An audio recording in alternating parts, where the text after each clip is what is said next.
Good afternoon class.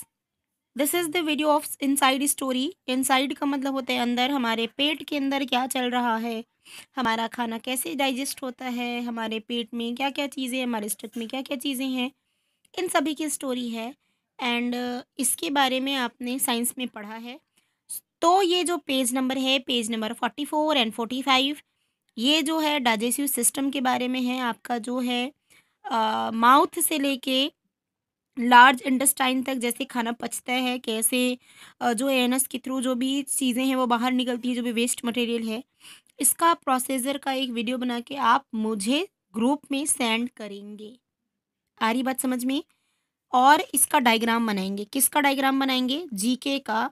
ये जो है आपका डाइजेस्टिव सिस्टम का डायग्राम आप मुझे बना के भेजेंगे, ठीक है। एंड आप एक जो है शॉर्ट वीडियो बनाएंगे बेस्ड ऑन डाइजेस्टिव सिस्टम, है ना। This is your homework. आपको करना बहुत ज़रूरी है ताकि मैं आपके जो परफॉर्मेंस है उसके हिसाब से मार्किंग कर सकूं। बिकॉज अभी तो ऑफलाइन क्लासेस नहीं चल रही है, तो based on your performance, based on your marks, मैं क्या करूँगी, आप लोग को जज करूँगी। So this is your work, है ना। पहले में ही होमवर्क बता दिया आपको क्या करना है। डाइजेस्टिव सिस्टम का एक छोटा सा वीडियो बना के ग्रुप में डालना है, और साथ में ग्रुप में डालोगे तो आपका सब्जेक्ट का नाम और आपका नाम होना बहुत ज़रूरी है। और साथ में ही आपको क्या करना है, ये जो डायग्राम है उसको ड्रॉ करना है। ओके, चलिए। नेक्स्ट है आपका worst disaster. Oh my God. देखो, वर्स्ट डिज़ास्टर में क्या आता है बेटा। डिज़ास्टर मतलब पता है ना आपको। कुछ नेचुरल डिज़ास्टर होते हैं। डिज़ास्टर का मतलब होता है आंधी तूफान हवा आता है, जिसके कारण से बहुत से लोग एक्सपायर हो जाते हैं, ख़त्म हो जाते हैं, मर जाते हैं, या उनकी डेथ हो जाती है। और वो नेचुरल डिज़ास्टर है ना। जो आफ़त आती है ना वो नेचुरली आती है, उनमें उसके लिए कोई रिस्पॉन्सिबल नहीं है। जैसे आंधी तूफ़ान, दैट इज़ साइक्लोन आता है आपका, अर्थक्वेक आता है, फ्लड आते हैं, है ना। ये आपका हुटी क्या-क्या तो आता है ना, हैटी-वैटी, ये सभी चीज़ें। अभी तो आया था हुदहुद, एक आया था बीच में।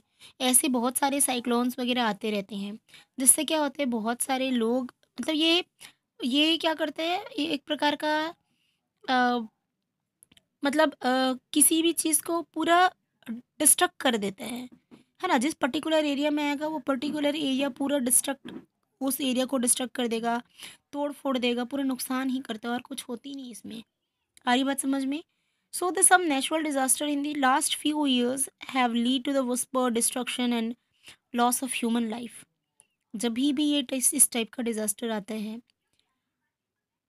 बहुत से लोग मारे जाते हैं, बहुत नुकसान होता है। जो भी नेचुरल चीज़ें हैं वो भी लॉस हो जाती हैं, लाइक पेड़ वेड़ या एनिमल्स हैं, ये सभी चीज़ें, आपका घर, और हर एक चीज़, है ना। तो इन्हीं जो डिज़ास्टर्स हैं उनके बारे में दिए हैं, जो लास्ट डिकेड्स में है, पिछले सालों में हुआ है, कुछ सालों में पिछले, उन्हीं के बारे में। 2003, 2004, 2005, 2008, ये सभी का है। 2011 इट ऑन 2013 है ना, 2002 से लेके 2003 से लेके 2013 तक का यहाँ पे डिस्क्रिप्शन है कि लास्ट कुछ ईयर्स में कितने डिज़ास्टर्स हैं, उनके बारे में आपके बताए हैं बुक में। आपको पढ़ने और समझना है। जैसे मैं थर्ड वन से स्टार्ट कर रही हूँ, फर्स्ट सेकेंड आपका काम है। That is blank dash dash dash dash करके आपको हिंट दिए है। Katrina was the deadliest disaster in the year of 2005 which affected the large part of the New Orleans. USA में आया था ये तूफान। ह्यूरिकेन का मतलब होता है तूफान बेसिकली, जो यूएई में आया था, जिस जो 2005 में आया था basically, and it is the deadliest disaster. बहुत से लोग इसमें मरे थे, ठीक। और ये कहाँ अफेक्ट किया गया था? यूएसए में आया था। यूएसए के बहुत सारे जो पार्ट है, दैट इज़ न्यू ऑरलियंस जो पार्ट है वो अफेक्ट हुआ था। Okay. The fourth one is in the year of 2008। 2008 में हुआ है ये disaster, that is earthquake. Earthquake आपको पता है, भूकंप बोलते हैं जिसको, है ना। जो आपका अर्थ सरफेस है वाइब्रेट होने लगता है एक पर्टिकुलर स्पीड से, इंटेंसिटी के साथ ये वाइब्रेशन होता है, जिसके कारण से जो घर हैं वो सीधे धँस जाते हैं, है ना, टूट जाते हैं। और ऑब्वियसली आप घर में रहोगे तो वो आपका तो मतलब जो भी रॉ मटेरियल है या जो भी मटेरियल है उसके कारण से क्या हो जाती है, इंसानों की डेथ हो जाती है। आपके ऊपर कोई रॉ मटेरियल गिरेगा, कंक्रीट वगैरह गिरेगा, है ना, सैंडस्टोन्स वगैरह गिरेंगे, तो ऑब्वियसली वो तो सफोकेशन से इंसान ऐसे ही मर जाएगा। तो अर्थक्वेक आया था 2008 में, shook the Sichuan province of the China. ये बेसिकली चाइना में आया था, और लगभग 68,000 लोग मरे थे। कितने? 68,000। है ना। ये ह्यूज, ये बहुत ज़्यादा बड़ा आपका नंबर है ना, जिसमें लोग मरे। 68,000 इज़ वेरी बिग, है ना। फिफ्थ वन है an devastating earthquake with magnitude of 7.0 struck. वही बताई थी, मैग्नीट्यूड से आता है जिसको इंटेंसिटी बोलते हैं ना, इतने की भूकंप ऐसा करके मेजरमेंट के लिए आता है ना। भूकंप मेजर करने के लिए क्या आता है मुझे बता देंगे, ठीक है। वैसे आप लोगों को कुछ को पता भी होगा। That is Haiti killing more than 2 lakh people on the 12 January 2010। Oh my God, 2010 में लगभग 2 लाख लोग मरे। हैटी ये भी एक तूफान है जिसका नाम है, जैसे हुदहुद नाम दिए थे वैसे ही हैती नाम दिए हैं, ठीक है।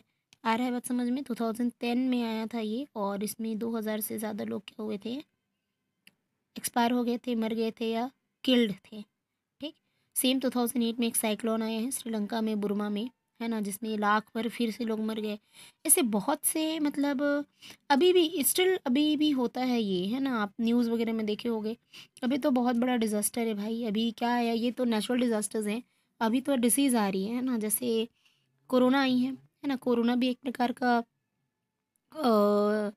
मतलब ऐसा डिसीज़ है जिसके क्या हो पूरे लोगों में फैल रहा है ना, एक दूसरे पे से क्या हो रहा है, ये स्प्रेड होते जा रहा है, हो रहा है कि नहीं।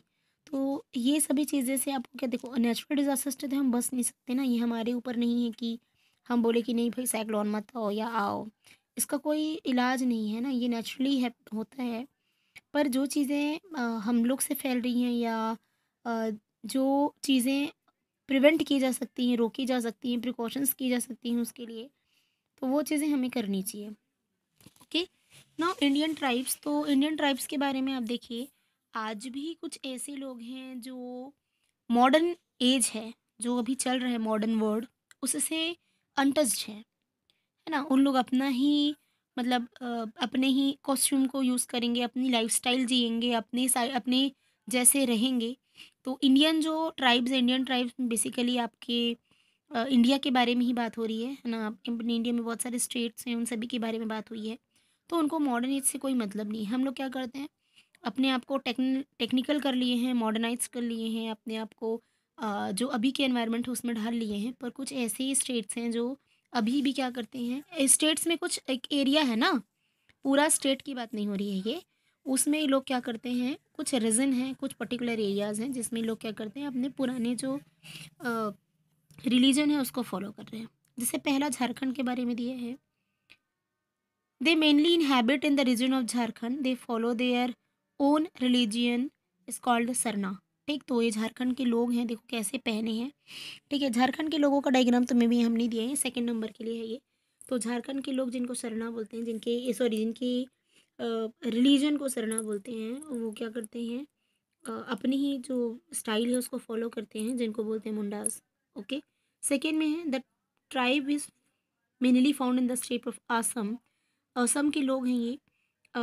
And the Khasi Jaintia hills in Meghalaya, Assam में पाए जाते हैं ये लोग। और जो खासी झील है मेघालय में, सॉरी खासी जैंतिया हिल है मेघालय में, वहाँ में ये लोग हैं। देखिए इनका ड्रेसिंग सेंस भी देखिए बिल्कुल अलग है। ठीक, तो ये कौन से ट्राइब के लोग हैं, खासी ट्राइब के लोग हैं। ठीक, ट्राइब मतलब एक समूह, एक मतलब ग्रुप ऑफ पीपल बेसिकली, है ना। तो ये वो ट्राइब के लोग हैं। ऐसे आपको बताते जाना है, जैसे हमारे में भी अलग अलग ट्राइब के हैं, इवन छत्तीसगढ़ में भी अलग अलग पार्टीशन है। आप थोड़ा इधर चले जाइए, किधर, बस्तर साइड, उन लोग का थोड़ा ड्रेसिंग सेंस अलग है। दोनों नोज रिंग, मतलब दोनों नाक में नोज रिंग पहनते हैं, दोनों दोनों नोज ट्रिल्स में। आपका गले में कुछ पहनेंगे, पैर में भारी सा कुछ पहनते हैं, है ना। और इधर आप थोड़ा ये देवभोग एरिया टच कर लीजिए, उधर का थोड़ा ड्रेसिंग सेंस अलग है, हम उनकी बात अलग है, उनकी बोली अलग है। तो ये एरिया देख देख के मतलब उनका जो लाइफस्टाइल है वो अलग है। तो एरिया देख के क्या करता है, ये फ़र्क पड़ता है ना। तो इंडिया में भी ऐसी बहुत सी स्टेट्स हैं जिसमें क्या है, अभी भी लोग स्टिल ऐसा रहते हैं ना। जैसे भील्स के बारे में दिए, देखिए फिफ्थ नंबर का डायग्राम भील्स लोग का डायग्राम है ना। भील एक जाति है जो राजस्थान में है। It is the popularly known as the bow man of the Rajasthan, and they are mainly found in the mountain region of the Madhya Pradesh में। माउंटेन रीजन में मिलते हैं मध्य प्रदेश, गुजरात और राजस्थान के। तो इसके जो ट्राइब है उनको बोलते हैं Bhims. Bhils, sorry, it's my mistake. भी भील्स है ना, भील जाति के लोग बोलते हैं, BHILS। और हिंदी में लिखोगे तो भाम बड़ी की मात्रा भी और ल भिल। ओके, तो ये एक ट्राइब है जो राजस्थान, गुजरात और मध्य प्रदेश के माउंटेन रीजन्स में पाए जाते हैं, है ना, ये लोग। ठीक, ऐसे ही आपको बताना है। ठीक, बाकी का जो क्लू है उसको पढ़िए, समझिए और क्या करिए, लर्न करिए। Okay class, bye.